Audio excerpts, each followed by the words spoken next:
साथियों, आज बदलते हुए भारत में देश की बहन बेटियों के पास भी आगे बढ़ने के अवसर बढ़ रहे हैं। घर, शौचालय, बिजली, पानी, गैस जैसी सुविधाओं से सभी बहनों को जोड़ा जा रहा है। बहनों बेटियों की शिक्षा, स्वास्थ्य, पोषण, टीकाकरण और दूसरी जरूरतों पर भी सरकार पूरी संवेदनशीलता से काम कर रही है। इससे न सिर्फ महिलाओं की गरिमा बढ़ी है, बल्कि बेटियों बहनों का आत्मविश्वास भी बढ़ रहा है। यह आत्मविश्वास हम खेल के मैदान से लेकर साइंस, टेक्नोलॉजी और युद्ध के मैदान तक देख रहे हैं। यह आत्मनिर्भर भारत के लिए सुखद संकेत है। इस आत्मविश्वास राष्ट्र निर्माण के इन प्रयासों को अब आपको अमृत महोत्सव से भी जोड़ना है। आजादी के 75 वर्ष होने के उपलक्ष्य में चल रहा आजादी का अमृत महोत्सव 15 अगस्त 2023 तक चलेगा। 8 करोड़ से अधिक बहनों बेटियों की सामूहिक शक्ति अमृत महोत्सव को नई ऊंचाई पर ले जाएगी।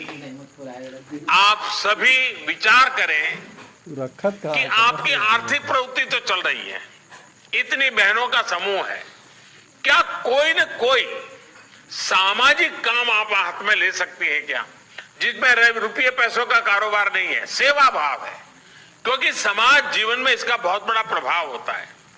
जैसे आप अपने क्षेत्र की अन्य महिलाओं को कुपोषण के कारण क्या बहनों को तकलीफ आती है, 12, 15, 16 साल की बेटियां अगर उनको कुपोषण है तो क्या तकलीफ होती है, पोषण के लिए कैसे जागरूक किया जा सके, क्या आप अपने इस टीम के द्वारा ये अभियान चला सकते हैं?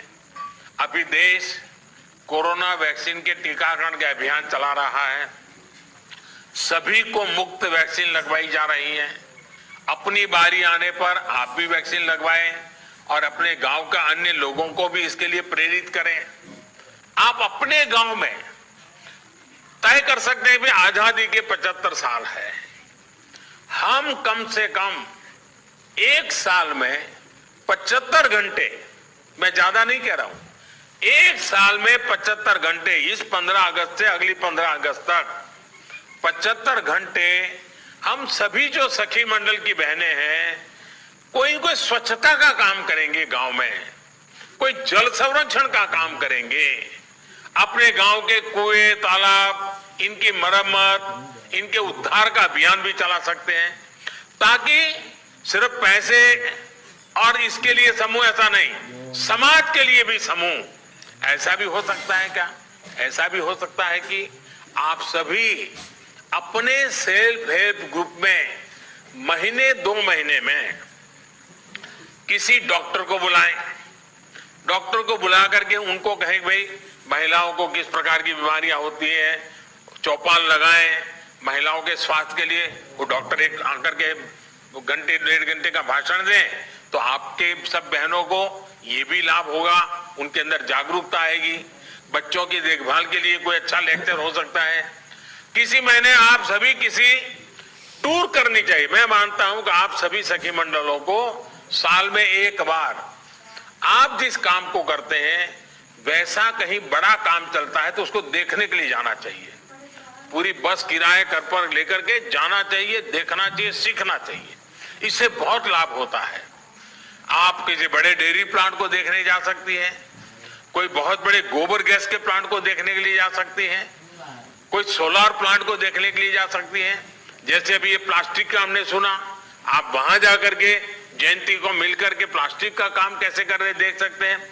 आपने अभी उत्तराखंड में बेकरी का देखा, बिस्कुट का देखा, आपकी बहनें वहां जाकर के देख सकती हैं। यानी ये एक दूसरे का जाना सीखना, और उसमें ज्यादा खर्च नहीं होगा, उसके कारण आपकी हिम्मत बढ़ेगी।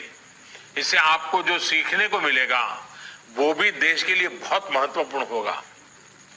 मेरे कहने का मतलब ये है कि जो काम आप अभी कर रही हैं उसके साथ ही कुछ ऐसे कार्यों के लिए भी समय निकालिए जो समाज को लगे कि हाँ आप उनके लिए कुछ कर रहे हैं, किसी का भला करने के लिए कर रहे हैं, किसी का कल्याण करने के लिए कर रहे हैं।